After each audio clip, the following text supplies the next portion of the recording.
Hello everyone, welcome to Unlock Science. Myself Anas Khan and I am your physics expert.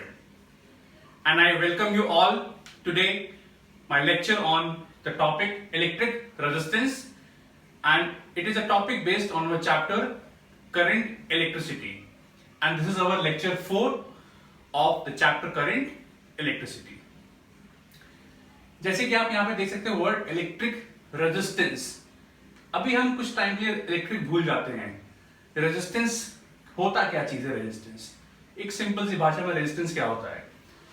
Resistance means to resist something. अब ये something क्या है? ये थोड़ा हम चलते हैं क्लास 9th में। तो हमने यहाँ पे एक ग्राउंड बनाया, उस पे एक ब्लॉक है मास m का। क्या किया हमने इस पे वो समथिंग लगाया। समथिंग होता है फोर्स। अगर फोर्स अप्लाई करने पे ब्लॉक मूव नहीं किया, मतलब इस फोर्स को कोई एक दूसरा फोर्स काउंटर बैलेंस कर रहा होगा। अगर आपने इस वर्ड को सुना हो, इनर्शिया।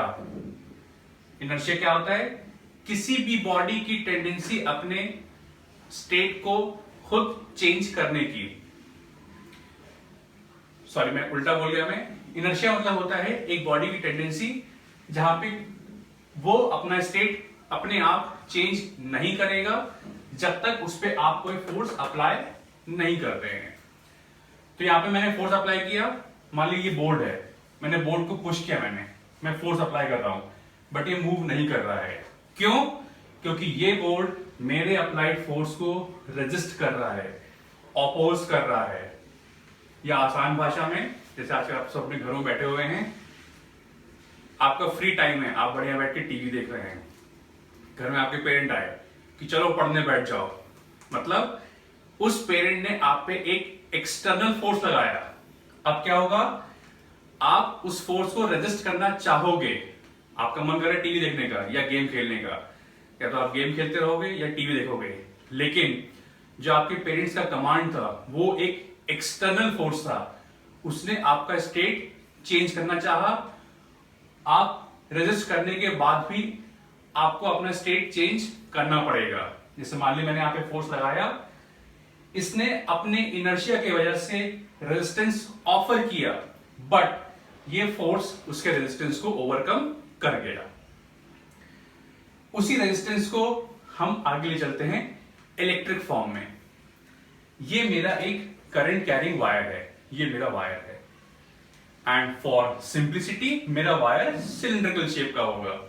तो ये इसके क्रॉस सेक्शंस हैं और ये इसका लेंथ है। लेंथ इसका L है, क्रॉस सेक्शन इसका A है। अब क्या किया? एंड्स A और B के अक्रॉस हमने पोटेंशियल डिफरेंस क्रिएट किया। A आपका बन गया पॉजिटिव एंड, B आपका बन गया नेगेटिव एंड। और इलेक्ट्रॉन्स क्या होते हैं? नेगेटिवली चार्ज होते हैं। तो पॉजिटिव क्या करेगा? नेगेटिव को अपनी तरफ अट्रैक्ट करेगा, बुलाएगा।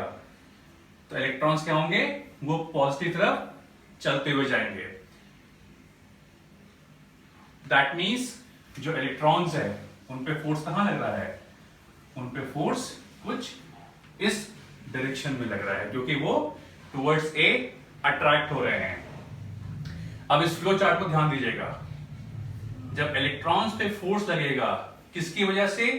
इस पोटेंशियल डिफरेंस की वजह से। तो इलेक्ट्रॉन्स मेरे क्या होंगे? एक्सेलरेट होंगे। क्यों? क्योंकि F इज इक्वल टू क्या होता है? ma होता है। तो आपके इलेक्ट्रॉन्स एक्सेलरेट हो गए आपके। उसके बाद हमारे पास ये इक्वेशन है v is equal to u plus at। जब कोई चीज एक्सेलरेट होगी तो उसका स्पीड बढ़ जाएगा। ये इनिशियल स्पीड होता है, क्लास 9th लेक्चर याद करिएगा। ये आपका फाइनल स्पीड होता है, तो इसकी स्पीड बढ़ गई। फिर याद करिए, जब किसी मास m के पास इलेक्ट्रॉन है, मास तो हो गई, भले ही छोटा हो, जब मास होगा, स्पीड होगा, तो it will have kinetic energy. मतलब एंड्स के अक्रॉस पोटेंशियल डिफरेंस डेवलप करने पे फोर्स एक्ट किया। सेकेंड लॉ की वजह से एक्सेलरेट हुआ, फर्स्ट इक्वेशन ऑफ मोशन कैसे, उसकी स्पीड बढ़ी तो उसकी काइनेटिक एनर्जी बढ़ी। लेकिन आप क्या देखते हैं, अगर आप कोई वायर छुएंगे, कोई बल्ब छूते हैं, कुछ टाइम बाद वो गर्म हो जाता है। या आज मेरा सैंडविच खाने का मन कर रहा है, तो क्या किया, बढ़िया हमने ग्रिल सैंडविच निकाला, मेकर निकाला, ब्रेड डाली और ड्यू टू हीट सैंडविच बन गया। सर्दियों का मौसम है, गर्म पानी से नहाना है, गीजर ऑन किया, पानी गर्म हो गया। ये गर्मी कहां से आ रही है? ये गर्मी इसलिए आ रही है कि जब इलेक्ट्रॉन आपका आगे बढ़ रहा है, it is having kinetic energy. लेकिन मान लीजिए ये कॉपर का वायर है, तो कॉपर के एटम्स तो होंगे और एटम का साइज इलेक्ट्रॉन के साइज से कंपैरेटिवली बहुत बड़ा होगा। इलेक्ट्रॉन गया, अगर एटम नहीं होगा तो ये इलेक्ट्रॉन चलता जाएगा। लेकिन जब चला, उसको एक एटम मिला, एटम से टकरा गया। जब टकराएगा तो टकराने में क्या होता है, अगर मैं इस पेन को नीचे गिराऊं मैं, तो एक आवाज आएगी, दो बॉल्स टकराएंगी, आवाज आएगी। आवाज का मतलब क्या होता है, एनर्जी का लॉस हो रहा है। तो जब ये इलेक्ट्रॉन उस एटम से टकराएगा, टकराने पे क्या करेगा, अपनी गेन्ड काइनेटिक एनर्जी लूज कर देगा। जैसे ही कोलिजन से फ्री होगा, उस पर फिर ये प्रोसेस होगा, फोर्स लगेगा, एक्सेलरेट होगा, स्पीड बढ़ेगी, काइनेटिक एनर्जी आएगी, फिर टकराएगा तो एनर्जी फिर लूज कर देगा। तो हो क्या रहा है, इलेक्ट्रॉन बढ़ रहा है, टकरा रहा है, फिर बढ़ रहा है।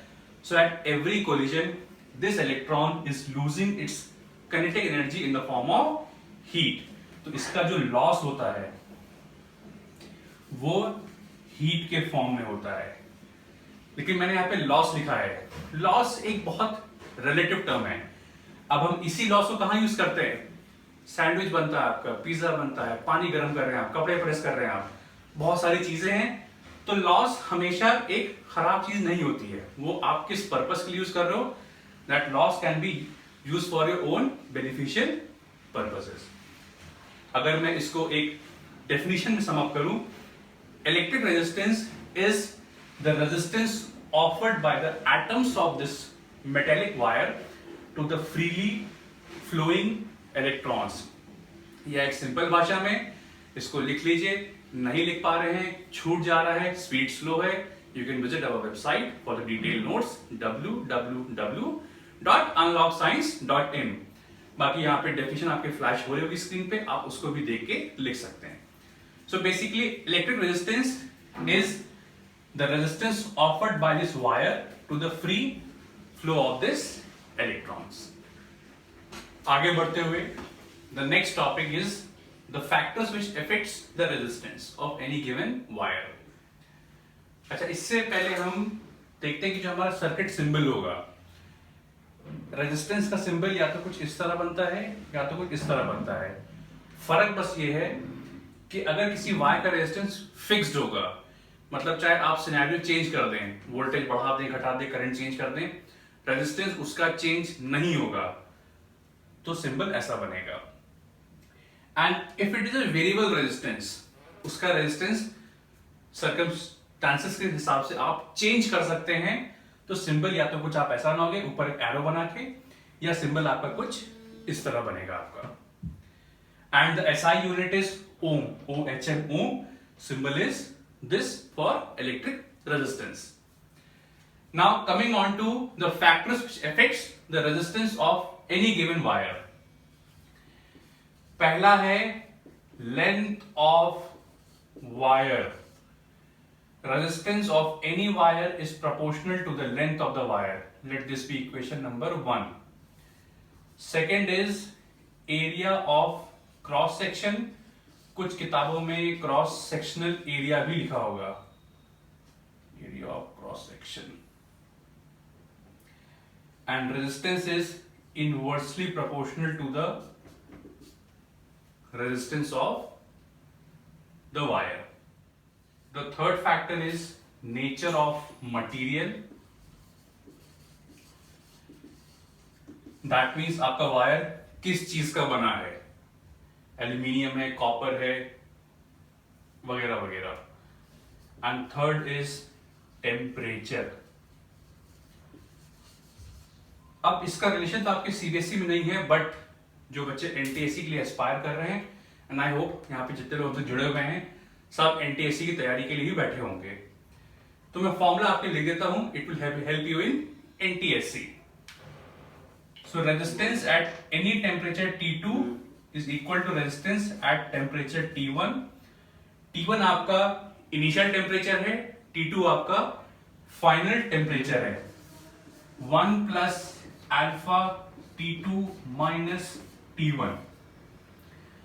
Alpha is coefficient of temperature, ये मटेरियल टू मटेरियल डिपेंड करता है. मैं फिर से बोल देता हूं, T1 आपका इनिशियल टेम्परेचर है, T2 आपका फाइनल टेम्परेचर है, and alpha is coefficient of temperature with SI unit of पर डिग्री सेंटीग्रेड, और सॉरी पर डिग्री नहीं होगा ये, पर Kelvin. So these are the factors upon which the resistance of any given wire depends upon. इसको आप ध्यान से नोट कर लीजिए, ये काफी इंपॉर्टेंट टॉपिक है आपके बोर्ड पॉइंट ऑफ व्यू से. आपके अब जो हमने दो इक्वेशन बनाई थी from 1 and 2, resistance will be proportional to L by A, and on removing this constant of proportionality we get a constant rho. देखते हैं ऐसे, देखिए इसको ऐसे बनाएंगे, rho. P आपका टेढ़ा हो गया आपका, rho L upon A, and rho is basically resistivity. अब इसका SI कैसे निकालें, तो यहां से रो हम लिख सकते हैं RA by L. R क्या बन जाएगा, ohm, area metre square, length metre, metre metre cancel, rho बन जाएगा ओम इंटू मीटर्स. और एक चीज ध्यान देखिए, किसी भी वायर का रेजिस्टेंस लेंथ पे, एरिया पे डिपेंड कर रहा है. मतलब लिख लीजिए इसको, यहां फ्लैश भी करा देंगे आपके लिए. Resistance is purely a geometrical value. मतलब वायर है, रेजिस्टेंस बढ़ाना घटाना है, वोल्टेज से नहीं घटे बढ़ेगा. इसका लेंथ बढ़ा दीजिए, एरिया बढ़ा दीजिए, कम कर दीजिए, चेंज कर दीजिए, मटेरियल चेंज कर दीजिए, मटेरियल चेंज कर दीजिए, कॉपर का है सिल्वर कर दीजिए, गोल्ड कर दीजिए. तो रेजिस्टेंस क्या है, उस वायर के ज्योमेट्रिकल पैरामीटर पे डिपेंड करता है. ये बहुत इंपॉर्टेंट बात है. रेजिस्टेंस किसी भी वायर का वोल्टेज से, करंट से चेंज नहीं होता है. इसको दिमाग में बात को बैठा लीजिए आप. And now moving on to the last topic of this lecture, that is Ohm's law. ये बहुत बहुत बहुत ही इंपॉर्टेंट टॉपिक है, इसको बिल्कुल मिस मत करिए. एकदम कान खोल के बैठ जाइए, सारे एंगेजमेंट दूर कर दीजिए अपने लिए, क्योंकि ये बहुत ही इंपॉर्टेंट टॉपिक है आपके बोर्ड पॉइंट ऑफ व्यू से, आपके एनटीएससी पॉइंट ऑफ व्यू से, और आपके अगर आप फ्यूचर में क्लास 11-12 में अगर आप साइंसेस लेते हैं, ये बहुत ही इंपॉर्टेंट टॉपिक है. तो प्लीज इसको बहुत ध्यान से इसको देखें आप लोग. ये रेजिस्टेंस R है, एंड्स A और B है. मैंने A और B के अक्रॉस V वोल्ट का पोटेंशियल डेवलप किया है. Now the Ohm's law state that कि हमने जो भी पोटेंशियल डिफरेंस वायर्स के एंड के अक्रॉस अप्लाई किया है, जैसे हमें आप V अप्लाई किया है, वो उस वायर में फ्लो होने वाले करंट के प्रोपोर्शनल होता है. ये Ohm's law है. And on removing this proportionality you will get a constant known as R. R बन जाएगा V अपॉन I. अब गलती कहां होती है, मैं आपसे पूछूं ओम्स लॉ क्या है, आप सब बोलेंगे sir V is equal to IR. बिल्कुल गलत. This is Ohm's law. Ohm's law ये कहता है कि जब मैं किसी वायर के एंड के अक्रॉस V वोल्ट अप्लाई करूंगा, तो जो करंट फ्लो करेगा वायर में वो उसके प्रोपोर्शन में होगा. तो ये ओम्स लॉ है, ना कि ये ओम्स लॉ है. And on removing this constant of proportionality, you will get a constant known as R. R is V upon I, जिसको हम रेजिस्टेंस के नाम से भी जानते हैं. अब ग्राफ का कैसे पहचानोगे? आपके स्कूल में इस पे बेस्ड एक्सपेरिमेंट है to plot a graph which shows that the wire follows Ohm's law.